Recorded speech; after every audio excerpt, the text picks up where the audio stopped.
এই পাখিটার কথা কি আপনাদের মনে আছে? প্রায় ২-২.৫ মাস আগে আমরা এই পাখিটাকে পেয়েছিলাম। তো এটাকে রেস্কিউ করার পরে আমরা হচ্ছে যে ওকে মেডিসিন খাইয়ে ঠিকঠাক করলাম। বেশ অসুস্থ ছিল পাখিটা অনেকদিন। তারপরে তার একটা পার্টনারও নিয়ে এসেছিলাম। কিন্তু আমরা আসলে সে যেহেতু সিক ছিল বুঝতে পারি নাই। তাকে আমরা ছেলে মনে করে মেয়ে পার্টনার নিয়ে এসেছিলাম। তো আসলে দেখলাম এখন ২ টাই মেয়ে পার্টনার হয়ে গেছে।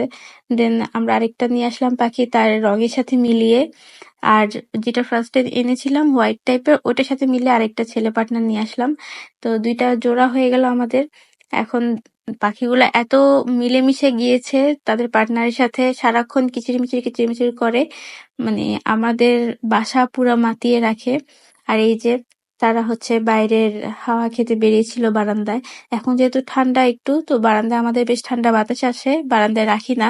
তো কিছুক্ষণের জন্য একটু বাইরে এনেছিলাম দেখানোর জন্য কি অবস্থা। এই যে দেখেন কি বন্ধুত্ব তাদের।